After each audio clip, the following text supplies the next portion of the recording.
All right, joining us today on Pirate Radio Live, former Pirate great, host of the Holton Ahlers Show, guest on the Backup Plan Show. He is Holton Ahlers joining us. What's up, Holt? Clip, what's up, man? How are you doing? Doing great. Got a little break from basketball, so ready for Thursday, Friday, Saturday, Sunday NCAA tournament action, and throwing a little football in the mix with spring football and pro day yesterday. And your name came up when we talked to Rajay Harris. Said he's now kind of in the waiting period, and got some advice from you on that. And what's kind of your message for these guys that were at pro day yesterday, waiting on the next step? Yeah, I just told him, look, it's pro football now. Like, it's not, college football, it honestly is turning a lot into pro football. Yeah. But pro football, your lifespan is shrunken so much. There's no guarantees on anything you have. But those guys are built for it. Rajay, Big Tay, Winston, right? Like, those guys who have been there, like, I know Winston wasn't there, but he's played a lot of football. And even some of the other guys like Siobhan, obviously, like that whole class is full of guys who've played a lot of football and a lot of tough guys. So they're built for pro football. They just might not even know it yet. I mean, they probably believe it, but they just don't know what pro football fully is. But they'll learn it quickly. I mean, look, pro football is something where you have to go in with a mentality of like, I'm going to prove myself every single day. And a lot of those guys have that, and that's why I'm excited to see where their careers goes. I was talking to Rajay and Big Tay yesterday, and like, those are guys who have, came into a program where we were kind of on the rise, but they really finished it to get the program back. And you're seeing them now to be able to play pro football is going to be really fun. And I think they're built for it. Their skill sets, they're plenty talented to play pro ball. A lot of pro football is just getting the right situation, right time, being able to withstand the highs and the lows. And that's something I told Rajay and Big Tay is just like, if you just stay level throughout it all and have peace in other things other than football, then you'll be ready to go. Because you can't throw all your eggs into pro football like mentally, and then if you get cut, your mental's just gone. You have to have other things that keep you sane, but also have a belief in yourself to say, look, I'm still good enough to play, so I'm going to keep playing. It just that pro football is just full of highs and lows, and they just got to be ready for it, which I think they are. They are. Awesome advice. Well said from Holton Ahlers joining us. Holt, you say college football is taking over a bit of a pro model. We got GMs now. In a way, we kind of have contracts with guys as well with NIL. And I had Blake Harrell on last week, talked about spring ball coming up, asked him if he wanted to go play Colorado in a spring game. He said absolutely. He would welcome that. But he said that the offseason model will probably go to what the NFL is here very shortly. You've experienced both spring ball and the NFL offseason program, and do you see that happening as well, Holt, kind of taking the training camp model almost? I hope not. Just as a fan, as a former college football player, like spring football is like the best time of the year. And look, in the NFL, it's still a great time, but like having the spring game and seeing all the fans, it just gives you hope, especially like those young guys. And then like for this team, like let's keep the momentum and fans go out there and say, okay, this is what we work for. Because guess what? What spring ball is done with, you go right into summer workouts. And summer workouts, you got to have something motivating you other than the season that's 2 months away. And like if you're just fresh off of seeing the fans and playing in a game, and you either play good in the spring game, you want to get better, or you didn't play good, excuse me, and you want to get better. So like I hope Deion Sanders changes college football, and he has in a lot of different ways already. His mindset of let's go play other teams, like that would flip exactly what college football is trying to be right now, which is more of the NFL.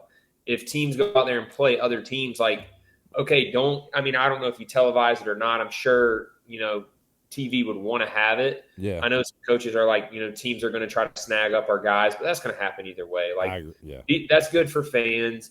It's probably great revenue, I'd imagine. I mean, people are craving football. That's why the UFL has been successful, and hopefully it's successful this year, because people want football as much as they can have it.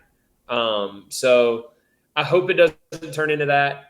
Some of my greatest memories, you can ask Caden this too, Clip and Rajay and some of those guys, like spring football is a blast. And scrimmages and practicing, and then the spring game is like the one you build up to. Like that's a fun time. And like 2020, we obviously didn't get that. And it just didn't feel the same. So I hope we don't lose the spring game in all of this. Holton Ahlers joining us. Holy crap, Holton. I don't need to tell you this. It's game week. Yeah, Yeah, snuck yeah, up on me. Man, yeah, Renegades in action this weekend, 4 o'clock on Fox. What is that, Saturday? yeah. Taking on San Antonio. So exciting stuff there. We'll talk about that in a moment. Holden, I've asked you, Rajay and Blake Harrell, would they like to scrimmage a team in the spring? And right now it's 100% approval rating. I don't know if Coach Harrell was blowing smoke, but he said he was down. But sounds like this is something that they want to do. I've liked this idea for a long time now. I just didn't think it would ever be done due to potential injuries and things like that. But maybe I'm wrong. Maybe we will see this before it's all said and done. I Yeah, hope well, so. look, I mean, you go live in spring versus your own team. Like going against another team isn't that much different for one Okay. game. I mean, you have a running clock. I'm pretty sure football is the only sport that doesn't have all season scrimmages with other teams. I mean, I Right. know basketball does, I know baseball does. Yeah. So I don't like because football is more violent. I understand that, and you want to keep There is guys. preseason hockey, which is pretty violent, so Yeah, it can that's what be I'm saying. done. It's like, and I understand it, but also like, I mean, if a guy tweaks an ankle, like any major injuries really don't come from contact. I It's the mean, like in freak stuff. football, Yeah. yeah, it's weird things like with knees and stuff. Well, that can happen during practice. That's not because you're going full contact. I mean, every now and then, but like, I just think you need to keep college football, like as much as you can. I know, like, I'm very glad guys are getting paid now. I'm glad there's GMs to kind of help with that. Um, but you don't want to just see it just turn into pro football. I mean, look, pro football is amazing, but college football is special for a reason, and we need to keep it that way as long as we can. Whole definitely a different feel this time this year than last year. And I even talked about this with John David Baker when he joined us after the season. That there were a lot of questions about him early on and this Yeah. offense. And you had the Jake Garcia, Caden Hauser thing. But man, as far as coordinator quarterback, we feel a lot better right now than we did this time last year. Caden Hauser dealing with an injury. I think he'll be good to go for this fall. But how about your feelings on where we are with JDB and the QB situation? I mean, we're blessed they're still here, 100%. Everyone Yeah. I've talked to, I have a couple of teammates on the team that were with JDB at USC, and that was when he was younger. I mean, he's still a young OC, but they said even back then, like they knew that he was going to be really, really good. And like that, when you're playing, there's young coaches on the staff where like you have a feeling like, wow, they're locked in, they're going to have a good scheme, and like that was cool to even put that connection together. We were talking about ECU one day, and they brought it up, and I'm like, oh crap, yeah, y'all did play for him.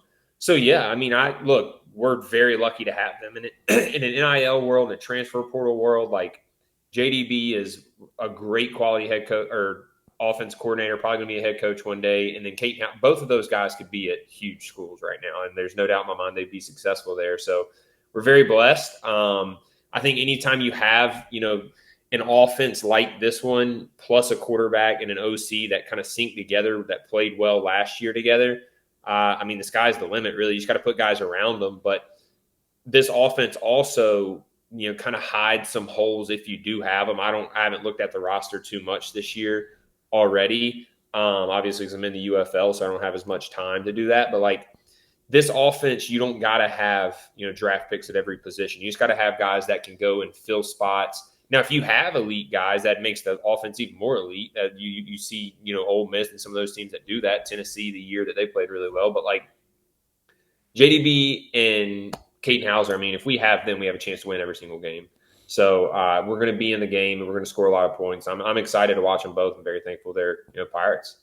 Holton Ahlers joining us. UFL season getting underway this weekend. Holton, where are you on the depth chart right now? So I'm 2 right now. I might play a little bit. I think I'm going to play this year, though. I'm pretty pumped. I had a good camp, so feel good about kind of where I'm at. And just, it's like it says pro football. You never know when the chips are going to fall. But especially as the 2, you just got to be ready. And, if my time comes, I'll be ready. How pumped are you, man? Game day. You hadn't had a Oh, dude, I love it. game week in a while, right? Yeah, I love it, man. Yeah. I'm very, very excited. I mean, it's already getting hot here too. The Rangers play opening weekend for baseballs this weekend. They play the Red Sox here, so like the vibe around Arlington's getting fun. It's hot. It's like 90 degrees. So yeah, I love it, man. It's I love the UFL. I've said it. I've told you that clip. I've said it on Yeah. there before. Like UFL is a really good league and does a lot of good things for a lot of people. And I'm very thankful to continue to play pro football like we were talking about. Crazy to say, but it's back for its second year, which is a success for these spring leagues. A lot of them haven't worked out, but you've talked about the backing and really the overall seriousness that is involved with the UFL, so that's great stuff. Holton, we'll talk a little basketball before we let you go. I got your bracket here, and Holton had a different bracket, I would say, this year. Got some ones losing. You already got Auburn knocked out, which that one didn't come to fruition. You got Houston losing to Purdue, which those two teams play coming up on Friday. But you've got some teams that a lot of folks didn't have going far still in it, including the Razorbacks. How about Arkansas? You got them in the Final Four, so I know you were excited to see them beat Pitino the other day. Oh, no, I was. I don't know if there's prize for this bracket clip, but I know there's pride involved. I don't know. I literally picked it at like 12 o'clock at night, and then sent it to you. But I feel good about it. I didn't do as much research as I'd like. I read up as much as I could.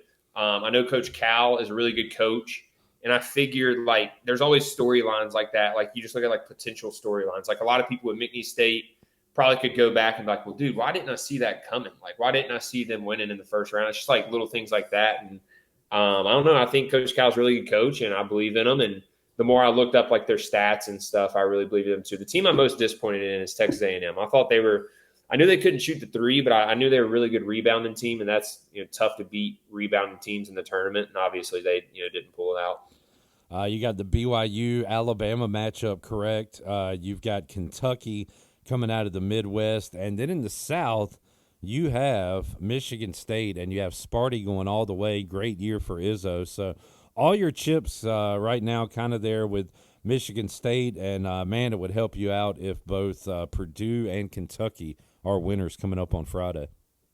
I hope so. That's all you can say at this point. Holton, Knicks are in third, which you said they would be for the last 5 months.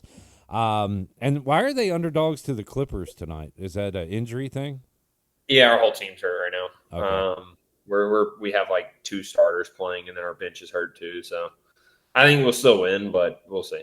It's kind of you're locked into where you are basically in the playoffs. So right now it's kind of play out the string and then see what happens postseason for the most part. I don't miss many games like watching, but right now I'm following along on the scores live. Yeah, and I trying to give myself a break from the stressing about all 82 games during NBA season. So with Brunson out, I kind of hope we lose so we get the 4 seed. I think I said that last week. So I can't watch the Knicks and hope for us to lose while watching them. So I'm just kind of like when I check the score, I'm like, oh, are we losing? Dang it. So. And that would be to see the Cavs before Boston, I guess?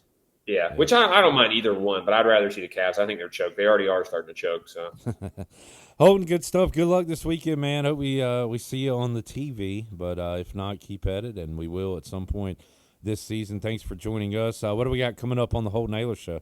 Yes, sir. New mini-series while I'm here. Last Chance UFL. We're having guys on just talk about their stories and stuff. So we have Lucas Havrasik. I think I said his last name right. He was an active kicker for the Rams, Bills, Browns. He's kind of been everywhere. He's my age, though he's young. And just talked about his story. He's had like 16 workouts. And like I've told you this clip, but like this league is so cool because like literally everyone has stories here. Yeah. Whereas like in the NFL, it's like, yeah, I'm 21 years old. I was drafted in the first round and I have $25 million in my bank account. Where like here, the UFL, this league is like, I went undrafted. There's even some drafted guys. I got drafted, played a couple years, got cut. Now I'm trying to fight back. Like it's a super cool league. And like the more I thought about it, I was like, well, let's give these guys like, especially the people back home too, listening to the show, like let's give them like faces or like stories to the people they're watching on TV for the spring ball. Maybe so if they're going to watch the Renegades now, they'll know more guys. And we're going to get guys around the league too. So I'm pretty excited about it. Yeah, I had the idea, and then I think we simultaneously did. But the Last Chance UFL, I love the name of it. But getting those stories, that's gonna be great. Loved Marquette King on last year. So yes, sir. Yeah, I'll get them on again. Yeah, I'll get Holton, good stuff, man. We'll talk to you again next week, buddy. Appreciate it. See y'all.